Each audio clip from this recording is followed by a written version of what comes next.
उत्पत्ति अध्याय 1। आदि में परमेश्वर ने आकाश और पृथ्वी की सृष्टि की, और पृथ्वी बेडौल और सुनसान पड़ी थी, और गहरे जल के ऊपर अंधियारा था, तथा परमेश्वर का आत्मा जल के ऊपर मंडलाता था। तब परमेश्वर ने कहा, उजियाला हो, तो उजियाला हो गया।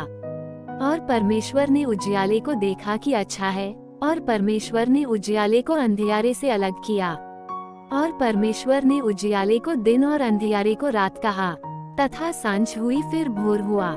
इस प्रकार पहला दिन हो गया। फिर परमेश्वर ने कहा, जल के बीच एक ऐसा अंतर हो कि जल दो भाग हो जाए। तब परमेश्वर ने एक अंतर करके उसके नीचे के जल और उसके ऊपर के जल को अलग अलग किया, और वैसा ही हो गया। और परमेश्वर ने उस अंतर को आकाश कहा। तथा सांझ हुई, फिर भोर हुआ। इस प्रकार दूसरा दिन हो गया। फिर परमेश्वर ने कहा, आकाश के नीचे का जल एक स्थान में इकट्ठा हो जाए और सूखी भूमि दिखाई दे, और वैसा ही हो गया। और परमेश्वर ने सूखी भूमि को पृथ्वी कहा, तथा जो जल इकट्ठा हुआ उसको उसने समुद्र कहा। और परमेश्वर ने देखा कि अच्छा है। फिर परमेश्वर ने कहा, पृथ्वी से हरी घास तथा बीज वाले छोटे छोटे पेड़ और फलदायी वृक्ष भी, जिनके बीज उन्हीं में एक एक की जाति के अनुसार होते हैं, पृथ्वी पर उगे, और वैसा ही हो गया। तो पृथ्वी से हरी घास और छोटे छोटे पेड़, जिनमें अपनी अपनी जाति के अनुसार बीज होता है, और फलदायी वृक्ष, जिनके बीज एक एक की जाति के अनुसार उन्हीं में होते हैं, उगे। और परमेश्वर ने देखा कि अच्छा है। तथा सांझ हुई, फिर भोर हुआ। इस प्रकार तीसरा दिन हो गया। फिर परमेश्वर ने कहा, दिन को रात से अलग करने के लिए आकाश के अंतर में ज्योतियां हों, और वे चिन्हों और नियत समयों और दिनों और वर्षों के कारण हों। और वे ज्योतियां आकाश के अंतर में पृथ्वी पर प्रकाश देने वाली भी ठहरी, और वैसा ही हो गया।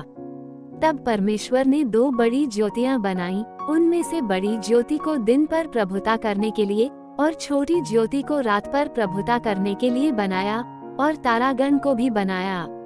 परमेश्वर ने उनको आकाश के अंतर में इसलिए रखा कि वे पृथ्वी पर प्रकाश दें, था दिन और रात पर प्रभुता करें, और उजियाले को अंधियारे से अलग करें। और परमेश्वर ने देखा कि अच्छा है। तथा सांझ हुई, फिर भोर हुआ। इस प्रकार चौथा दिन हो गया। फिर परमेश्वर ने कहा, जल जीवित प्राणियों से बहुत ही भर जाए, और पक्षी पृथ्वी के ऊपर आकाश के अंतर में उड़ें। इसलिए परमेश्वर ने जाति जाति के बड़े बड़े जल जंतुओं की और उन सब जीवित प्राणियों की भी सृष्टि की, जो चलते फिरते हैं, जिनसे जल बहुत ही भर गया, और एक एक जाति के उड़ने वाले पक्षियों की भी सृष्टि की। और परमेश्वर ने देखा कि अच्छा है। और परमेश्वर ने ये कह के उनको आशीष दी कि फूलो फलो और समुद्र के जल में भर जाओ, और पक्षी पृथ्वी पर बढ़ें। तथा सांझ हुई, फिर भोर हुआ। इस प्रकार पांचवा दिन हो गया। फिर परमेश्वर ने कहा, पृथ्वी से एक एक जाति के जीवित प्राणी, अर्थात घरेलू पशु और रेंगने वाले जंतु, और पृथ्वी के वन पशु जाति जाति के अनुसार उत्पन्न हो, और वैसा ही हो गया। सो परमेश्वर ने पृथ्वी के जाति जाति के वन पशुओं को, और जाति जाति के घरेलू पशुओं को, और जाति जाति के भूमि पर सब रेंगने वाले जंतुओं को बनाया। और परमेश्वर ने देखा कि अच्छा है। फिर परमेश्वर ने कहा, हम मनुष्य को अपने स्वरूप के अनुसार अपनी समानता में बनाएं, और वे समुद्र की मछलियों और आकाश के पक्षियों और घरेलू पशुओं और सारी पृथ्वी पर और सब रेंगने वाले जंतुओं पर, जो पृथ्वी पर रेंगते हैं, अधिकार रखें। तब परमेश्वर ने मनुष्य को अपने स्वरूप के अनुसार उत्पन्न किया। अपने ही स्वरूप के अनुसार परमेश्वर ने उसको उत्पन्न किया, नर और नारी करके उसने मनुष्यों की सृष्टि की।